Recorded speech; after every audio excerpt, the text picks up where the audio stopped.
All right, let's just jump right into this. Today, we're taking on a massive, beautiful, and, let's be honest, sometimes totally intimidating topic. Consider this explainer a sort of masterclass. We're going to demystify something we all feel, but often really struggle to define, which is the true nature of art. As we go through this, I want to take a very direct mentorship-style approach with you. We are going to strip away all that romantic fog and look crystal clear at the philosophy, the daily grind of the practice, and the undeniable purpose behind creating. So, here is our roadmap for getting there. We'll start by deconstructing the definition, then tackle the myth of subjectivity. After that, we'll look at how greatness is actually built, dive into technique versus emotional intent, and finally, we'll wrap up by looking at art in the AI era. Okay, part 1. Deconstructing the definition. What actually is art?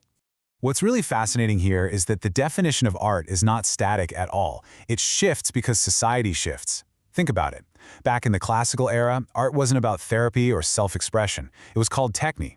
It meant competent construction and skilled making. It was actually closer to engineering.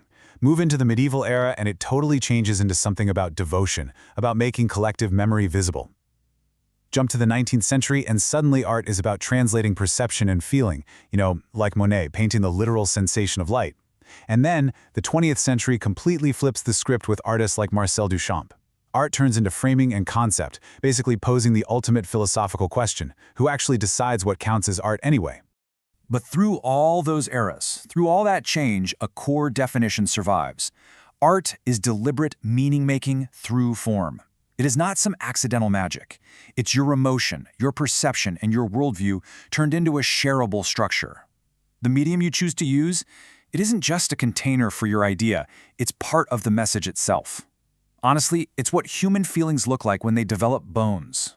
We can actually break down fields like craft, design, illustration, and fine art by looking at their focus and their success criteria. And the really big takeaway here is that these are functional distinctions. This is not some ranking of value. A great designer might have vastly more technical mastery than a mediocre fine artist. The difference is simply a social agreement based on purpose. Design tells the audience, hey, I am here to function, while fine art says, I am here to mean, even if that meaning is completely open-ended. Moving right along to part 2, the myth of subjectivity, and specifically, intersubjective meaning. You hear it all the time, right? Art is subjective. Well, yes and no. While personal taste, emotional triggers, and cultural familiarity are completely subjective, like you might just prefer jazz over heavy metal, and that's fine, craft competence and design principles absolutely are not. Things like contrast, balance, and communication clarity are not purely subjective. If a perspective drawing is fundamentally broken or the values in a painting are totally muddy, we can rigorously evaluate that. Art is actually intersubjective. It's a shared meaning negotiated between minds, and it's built on structures that can, for sure, be judged. All right, part 3, how greatness is built. We're talking volume, feedback, and time. Let's just start by demystifying the dreaded creative block. When you feel blocked, the real causes are almost always fear of judgment, perfectionism, which, by the way, is usually just confusing your messy first draft with a polished final work, ambiguity intolerance, an energy mismatch, or a simple skill gap. Notice what is missing from that list? Yeah, a lack of mystical inspiration. Blocking is almost always a practical issue, and you solve it by lowering the stakes, constraining the problem you're trying to solve, and giving yourself permission to just generate ugly first drafts. And then there's this incredible idea. The cure for imposter syndrome is not confidence, it's receipts. I really want you to let that sink in. If you are feeling imposter syndrome, it usually just means your taste is growing way faster than your skill. You can literally see the massive gap between what you want to make and what you are currently capable of making. And you know what? That is healthy. The only way forward is massive volume and daily practice. You don't just build confidence out of thin air. You build it by looking down at a giant stack of your own sketches, your own iterations, and your own receipts. Part 4. Technique and emotional intent, vocabulary and message. So many beginners mistakenly believe they need to wander around and magically find their unique voice. But a unique voice isn't found like some hidden treasure in the woods, it is earned through sheer mileage. There's an analogy that perfectly frames the relationship between technique and message here. Emotion without craft is a scream in a locked room. Craft without emotion is a beautifully built empty house. Technique isn't the point of art, but it is the vocabulary that gives you options. Think about it. If you can't draw hands, you're going to hide them behind the character's back, right? Technique gives you the freedom to clearly deliver your intent without limitations, making the choices for you. So how do you actually go about building that vocabulary? Well, I want to guide you through a highly actionable, practical loop for fundamentals. Step 1. Study. Do targeted technical drills, and yes, absolutely copy master artists, but do it to reverse engineer the decisions and learn their underlying grammar, not to just steal their surface style. Step 2. Application. Make your own piece using that specific new skill. Step 3. Review. Get some external critique that is focused purely on the work, leaving your ego at the door. And step 4. Refine.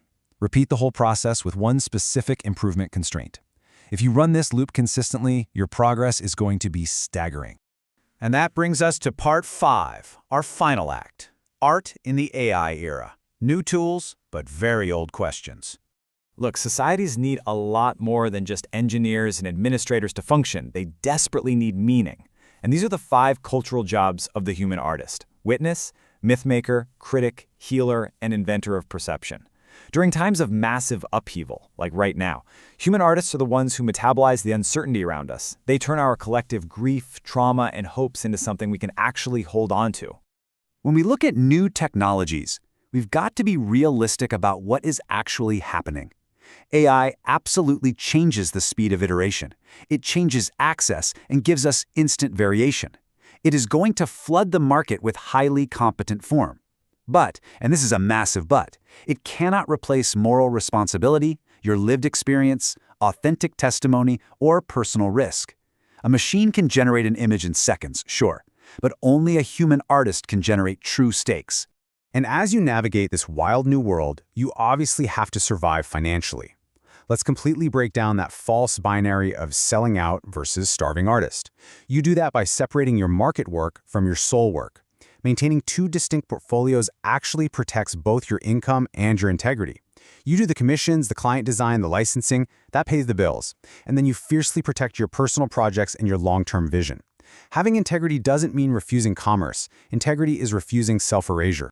As we wrap up this explainer, I want to leave you with a summarizing thought that I think pulls all of this together perfectly. To become a great artist is to make a life where attention becomes devotion, and devotion becomes form. Art is not just decoration for a room. It is a profound, ongoing conversation across time. It's one mind looking out at the world, metabolizing the chaos, and saying, hey, I saw this, I felt this, and I shaped it so you could feel it too. Which ultimately leads us to the only question that really matters.